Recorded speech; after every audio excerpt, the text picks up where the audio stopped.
Et salut les cryptopotes, que s'est-il passé dans le monde des crypto-monnaies depuis samedi dernier? Eh ben, à peu près rien du tout. À peu près rien du tout. Si ce n'est que on va parler pendant je ne sais pas combien de temps, parce que je vais arrêter de dire que je fais des vidéos de 5 minutes, c'est pas vrai. Si ce n'est que on s'est pris la grosse bifle, comme je le disais dans la vidéo d'hier. Mais, regardez, là, on a ça là. Bon. C'est-à-dire qu'aujourd'hui, quand même, donc on a perdu plus de 30% en une semaine. Vendredi dernier, vous voyez, quand j'avais fini le crypto hebdo de la semaine dernière, on avait abordé le fait qu'il y avait une news chinoise qui, euh, qui avait fait que ça avait chuté. On en était là quand je tournais la semaine dernière. Bon, là, cette semaine, on en est comme ça. Si à chaque fois que je tourne une vidéo, il y a un truc qui fait que soit on se pète la gueule, soit ça monte, ce serait cool. À la fois, ça voudrait dire que cette fois-ci, ça va remonter jusqu'à 160 milliards. Mais j'y crois pas des masses. Ce qui fait ça, là, c'est que... ah oui, c'est ça que j'ai oublié de faire, c'était de sortir un article qui disait que, justement, je sais que je l'ai vu sur Cointelegraph.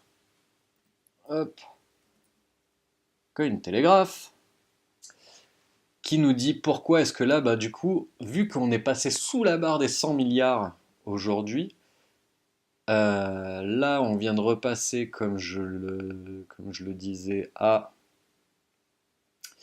113, presque 114 milliards, donc un bond de 15 milliards, c'est pas mal. Pourquoi, si Internet veut bien? Parce qu'il y a eu un mois supplémentaire pour deux trucs, deux échanges chinois. Voilà, voilà. Donc c'est OKCoin et Yobi qui, eux, ont droit à un mois supplémentaire. Donc cette nouvelle a fait que directement, on a quand même eu 15 milliards de dollars qui ont été injectés en l'espace d'une heure. C'est magnifique. Regardez, ça date de il y a 50 minutes. Voilà. Donc ça nous amène à reprendre quand même le cours des choses. Dans la presse non spécialisée, donc dans contrepoint.org, ils font un petit billet sur comment se procurer du Bitcoin et tout, machin. Et encore une fois, je trouve ça bien quand il y a des articles qui parlent du Bitcoin sans trop faire flipper, en essayant de rester le plus objectif possible. Le principal là-dedans, c'est que bien évidemment, ça donne aux différentes personnes qui ne connaissent pas du tout de pouvoir s'y intéresser sans avoir peur, ou en tout cas sans avoir peur tout de suite. Ils disent, eux, que bref, oui, c'est une bulle et tout, machin, mais que c'est très risqué, mais le moment semble malgré tout propice pour entrer intelligemment sur le marché. Tu m'étonnes, ça date du 13 septembre, donc on va dire que hier c'était encore plus propice. Donc si par leur article il y en a quelques-uns qui peuvent déjà rentrer, c'est plutôt pas mal. Parmi les news de la semaine, bien sûr, on a notre petit pote Jamie Dimon qui a sorti sa phrase et tout machin, comme quoi le Bitcoin était une fraude, que ça allait imploser, que c'était une arnaque et tout machin. Et surtout, le petit truc qui va bien aussi, c'était de dire que s'il voyait un seul de ses traders euh, trader du Bitcoin, il le licencierait sur le champ. Donc pour information, Jamie Dimon, c'est le PDG de Morgan Chase. JP Morgan Chase, c'est une très très grosse banque. Là où ça devient intéressant, c'est quand même que ce gars-là, voilà, le Bitcoin ne va pas bien finir et machin. Si, donc, eux, dans leur article, qu'est-ce qu'il y avait d'intéressant? Bon, rien de spécial, on s'en fout. Parce que de toute façon, cette information, elle a été reprise absolument partout. Et je vous parlerai à la fin, dans une vidéo, encore une fois, de Harplay Crypto, pourquoi est-ce que c'est pas si important que ça. Il l'a très bien dit, je pense. Son point de vue est assez intéressant, mais surtout, ce qui est génial, c'est que sa banque, JP Morgan Chase, euh, voulait intégrer le Zcash et tout machin, et investir dans des technologies de la blockchain. Et donc voilà, et ça date de quand? Ça date du 22 mai, donc ce gars-là, quand même, il voulait rentrer là-dedans. Il a... Oh, ah bah, j'ai perdu les autres. Oui, voilà. Il faut quand même savoir que la banque JP Morgan, elle est membre de l'Ether Alliance.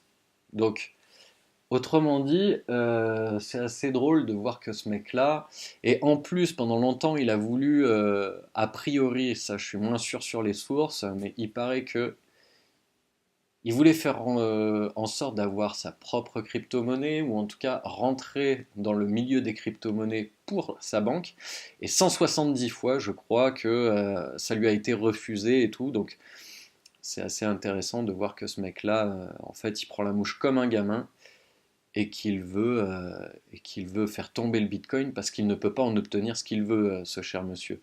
Mais bon, faut qu'il fasse gaffe quand même parce qu'il est dans l'Ether Alliance et que du coup, si ça se pète la gueule, ben, il va prendre une petite bifle aussi. Ce qui est plutôt pas mal. Et donc, je trouvais la vidéo de Crypto Daily assez intéressante. Son intro, voilà, les panic sellers. Ah, on rêverait tous de faire ça. Bref, vous pouvez voir l'intégralité et le Chinese Government, bien sûr, sur Crypto Daily. Donc, on rêverait tous de faire ça, bien évidemment. Autre, dans fortune.com, ouais, bah voilà, c'est ce que je disais tout à l'heure que Giant, JP Morgan, qui va derrière l'alliance Ethereum. Autre chose à noter en tout cas, c'est Vitalik, le concepteur d'Ethereum quand même, qui dit lui-même qu'il y a un risque de bulle très sérieux euh, par rapport à Ethereum et aux ICO en général, et que en fait, si ça continue comme ça, si ça continue à ce rythme-là, ça pourra avoir un effet négatif pour l'Ethereum et en général, quoi. Donc ça, c'est sur numerama.com qu'on trouve cet article. Et donc, encore une fois, ça va dans le sens que ce que fait la Chine par rapport aux ICO à l'heure actuelle, oui, d'accord, c'est problématique. Là, tout de suite, maintenant, sur du très court terme, si vous venez d'acheter ou quoi que ce soit. Mais sur le long terme, bah, ça vient justement aller dans le sens de ce que dit Vitalik. C'est que si c'est régulé, il y aura moins de bulles, il y aura moins de problèmes et ce sera meilleur pour Ethereum sur le long terme. Ethereum et bien sûr pour Neo et compagnie. En parlant des ICO, dans la tribune, on trouve un article qui date de 2 jours, qui fait état justement de comment est-ce qu'il y a une entreprise française, la Doom Raider, bien sûr, vous en avez certainement entendu parler, qui faisait son ICO et du coup que ça fonctionne bien et que c'est très intéressant, c'est vraiment sympa de voir que la France est là-dedans. Et à la fin de l'article, ils disent que justement, ça n'a pas encore de cadre légal, mais il en fera bientôt un. L'autorité de marché financier avec lequel nous avons eu des discussions souhaite donner aux ICO un cadre d'ici à la fin de l'année. C'est super quand même. Avec le souci de protéger les investisseurs sans imposer trop de contraintes pour favoriser l'innovation, cela ferait de la France un des pays pionniers en la matière. C'est ce que je disais dans la vidéo d'hier. Si l'Europe et la France, a fortiori, pouvaient être des pays pionniers, ce serait quand même vachement bien. Alors, lesfrontaliers.lu. Donc, a priori, c'est un site luxembourgeois. Et là, j'ai essayé d'aller voir un petit peu. A priori, c'est pas un Gorafi ou quoi que ce soit. Donc, bon, c'est à prendre avec des pincettes, je pense. Mais Bitcoin pourrait bientôt être la seconde monnaie légale au Luxembourg. Et alors ça, ce serait génial. Ce serait génial parce que si le Luxembourg, qui a quand même des bonnes bourses dans tous les sens du terme, pouvait prendre le Bitcoin comme seconde monnaie légale. Autant vous dire que la Suisse mettrait pas longtemps derrière, autant vous dire que les États-Unis, alors là, ils seraient super ravis, super contents de s'y mettre. Donc voilà. Par contre, il faut, je sais plus combien de signatures. Voilà. La pétition publique doit recueillir au moins 4500 signatures. Donc si vous êtes près du Luxembourg, si vous connaissez des gens luxembourgeois ou quoi que ce soit, dites-leur qu'il faut qu'ils signent cette pétition, parce que c'est une pétition publique. Je ne pense pas que nous, en étant résidents français ou autres, que ça ait un impact et que ce soit pris en considération. L'article n'a que 1391 vues, en tout cas au moment où moi je l'ai vu. On va essayer de le rafraîchir. Ah bah voilà, 4400. Peut-être qu'avec un peu de chance, ils auront leurs 4500 signatures et que le Luxembourg ferait quelque chose qui ferait faire un bond au marché. La croix, les gars, la croix. Bitcoin, la Chine durcit le ton, le cours plonge, une plateforme s'arrête. Donc oui, ça rend compte de la grosse information de la semaine, qui est que, je me rappelle même plus, c'est BTC China qui ferme, et c'est les deux autres, ouais, via BTC, hein, donc c'est la grosse info, mais en tout cas, c'est relayé dans la croix, donc encore une fois, les crypto-monnaies sont amenées dans le mainstream encore un peu plus, parce que la croix quand même. Et donc, cette grosse information qui fait qu'on s'est pris cette méga bifle euh, est retransmise dans la croix, les gars. Je trouve ça génial. Donc, bien évidemment, Box Mining en avait parlé.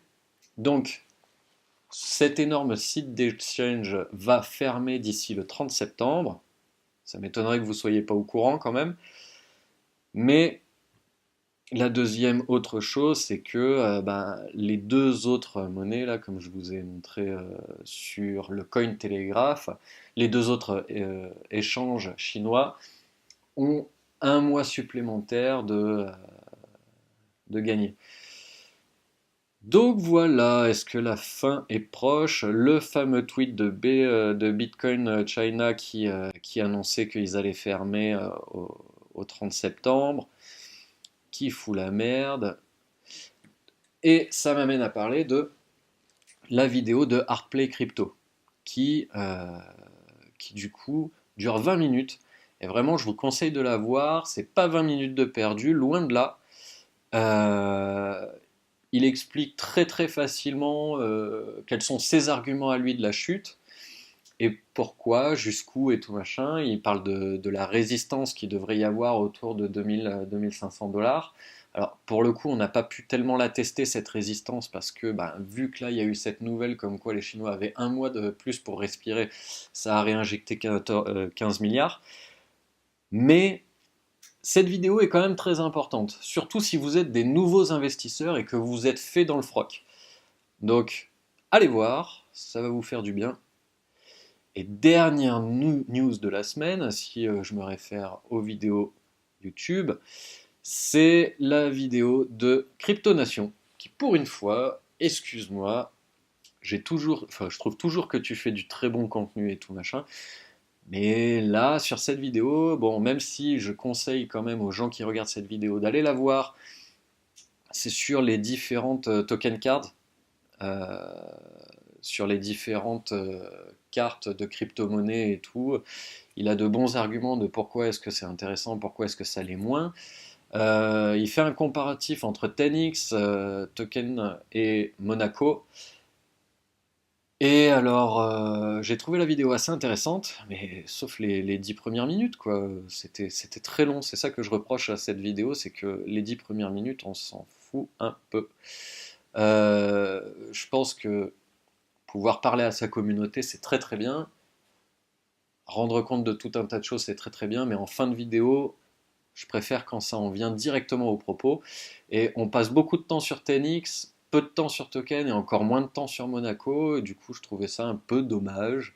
Mais voilà, si vous voulez vous investir à long terme, comme d'habitude, dans un de ces projets de cartes Visa et Mastercard chez par le moyen des crypto-monnaies qui permettra de payer en crypto-monnaie. Allez quand même jeter un coup d'œil à cette vidéo, ça vous donnera un bon point d'appui sur qu'est-ce qui est le plus pertinent à vos yeux euh, en termes d'investissement. Voilà. Dernier petit tour par CoinMarketCap. Écoutez, la dernière fois que j'ai regardé, vous étiez 9 abonnés. Donc je vous remercie. Ça monte doucement, mais ça monte. On a reperdu un petit peu, mais c'est pas grave.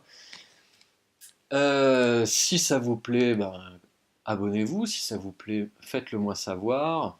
Dites-moi ce que vous pensez dans les commentaires, si je dois changer des choses, qu'est-ce qui vous intéresse dans ce contenu, qu'est-ce qui ne vous intéresse pas, qu'est-ce que je pourrais changer ou quoi que ce soit, pour que le contenu soit de plus en plus intéressant et attrayant. Voilà, sur ce, je vous laisse. Vous pouvez vous abonner, vous pouvez faire ce que vous voulez, aller voir les autres vidéos ou quoi que ce soit. Je vous dis à très bientôt et n'oubliez pas que le mieux, c'est l'investissement long terme. A plus, à la semaine prochaine pour le prochain Crypto Hebdo.